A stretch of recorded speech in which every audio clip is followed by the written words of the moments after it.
Welcome to MRR news bulletin. ముందుగా headlines చూద్దాం.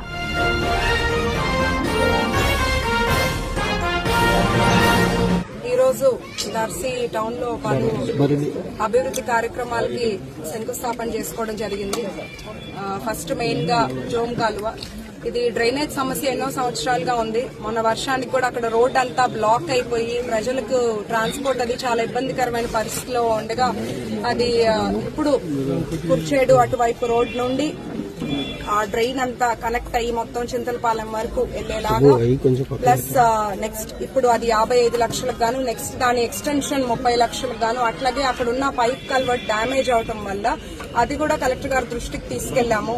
Next fund లో అది స్లాబ్ కల్వర్ట్ గా మార్చేలాగా మన కూటమి ప్రభుత్వం అధికారంలోకి వచ్చినప్పటి నుంచి చూస్తే అభివృద్ధి అనే ఎజెండాతో ముందుకెళ్తున్నాము.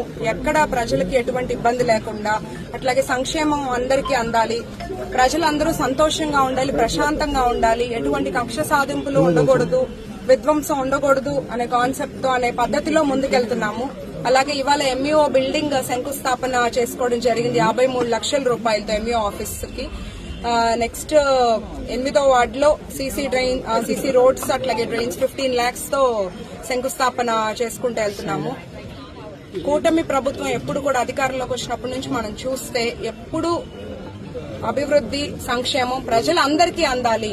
పార్టీలు అనేది అది ఎలక్షన్స్ వరకే, బట్ ప్రజలందరూ సంతోషంగా ఉండాలి, ప్రశాంతంగా ఉండాలి అనే ఆలోచనతో చంద్రబాబు నాయుడు గారు, పవన్ కళ్యాణ్ గారు, మన లోకేష్ అన్న ముందుకెళ్తున్నారు.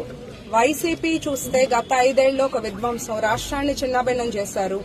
ఇప్పుడు వాళ్ళు చేసిన నిజాలు బయటపడుతుంటే అవి కూడా తట్టుకోలేక ఇంకా గొడవలు సృష్టించడానికి చూస్తున్నారు. మేము ఇవన్నీ పట్టించుకోము. ప్రజలకి ప్రతి ఒక్క నిజం తెలుసు.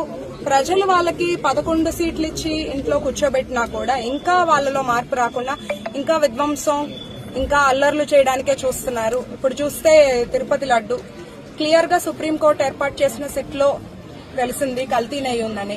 అంటే ఏదో నాసిరకం పదార్థమే కాదు, ఒక కలియుగ దైవం వెంకటేశ్వర స్వామి సన్నిధిలో, ఎంతో పవిత్రమైన దేవుడి సన్నిధిలో ఒక అపవిత్రమైన మూలిక సరుకులు, ముడి సరుకులు, కెమికల్స్ అంటే జంతువు కొవ్వు నుండి వచ్చిన మోనోగ్లిజరైడ్స్ కానీ, beta carotene, acetic acid ester, palm oil ఇవన్నీ ఉన్నట్టు క్లియర్ గా తేలింది. అంటే ఒక చుక్క పాలు లేకుండా ఒక పదార్థం తయారు చేసి, ఇదేంటంటే ఒక ఏదైనా చేయొచ్చు మనం అధికారం అడ్డం పెట్టుకుని అని ప్రజల జోలికెళ్లారు, మహిళల జోలికెళ్లారు, బడు బలహీన వర్గాల జోలికెళ్లారు. ఇప్పుడేమో ఏకంగా దేవుడితో పెట్టుకున్నారు.